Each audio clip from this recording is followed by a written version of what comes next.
A close shave. So Duck came to Edward's station. "It's not fair," he complained.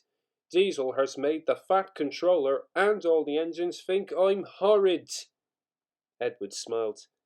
"I know you aren't," he said, "and so does the Fat Controller. You wait and see." Duck felt happier with Edward. He helped him with his trucks and coaches, and sometimes helped foreign engines by pushing their trains up the hill. But Gordon, Henry, and James have never spoke to him at all. One day he pushed behind a goods train and helped it to the top. "Goodbye," he called, and rolled gently over the crossing to the other line. Duck loved coasting down the hill, running easily with the wind whistling past. He hummed a little tune. "That sounds like a guard's whistle," he thought.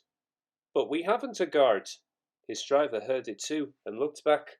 "Hurry, Duck, hurry!" he called urgently. "There's been a breakaway. Some trucks are chasing us." There were 20 heavy loaded trucks. "Hurrah, hurrah, hurrah!" they laughed. "We've broken away, we've broken away, we've broken away!" And before the signalman could change the points, they followed Duck on to the down line. "Chase him! Bump him! Throw him off the rails!" they yelled, and hurtled after Duck, bumping and swaying with ever-increasing speed.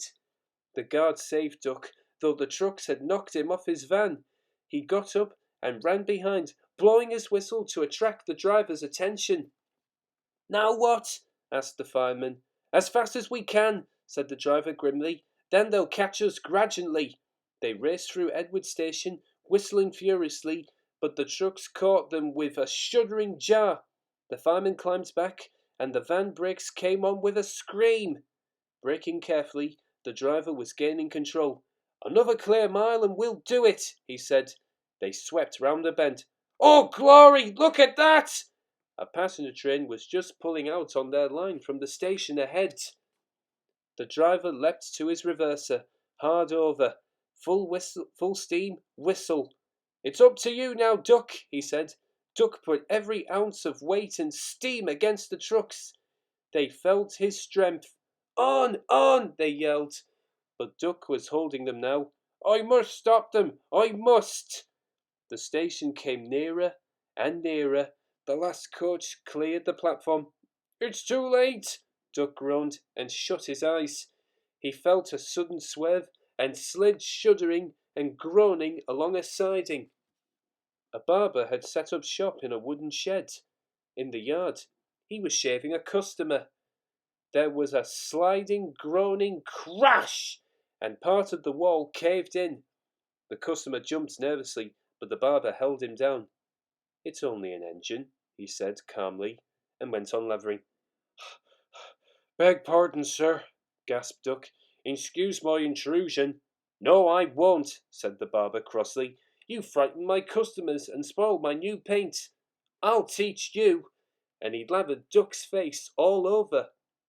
Poor Duck. They were pulling the trucks away when the Fat Controller arrived. The barber was telling the workmen what he thought. "I do not like engines popping through my walls," he fumed. "They disturb my customers." "I appreciate your feelings," said the Fat Controller, "and will gladly repair the damage. But you must know that this engine and his crew have prevented a serious accident.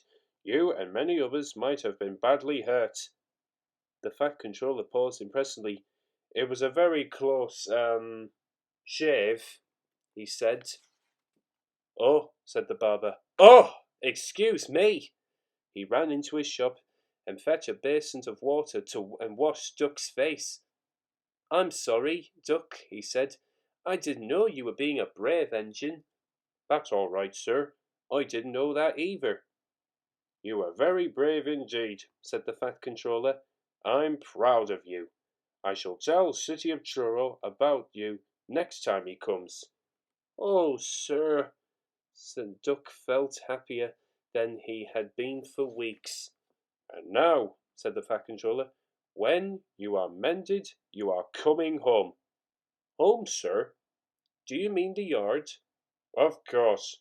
"But, sir, they don't like me. They like Diesel." Not now, the Fat Controller smiled. I never believed Diesel. After you went, he told lies about Henry, so I sent him packing. The engines are now sorry and want you back. So when a few days later he came home shining with new paint, there was a really rousing welcome for Duck the Great Western Engine.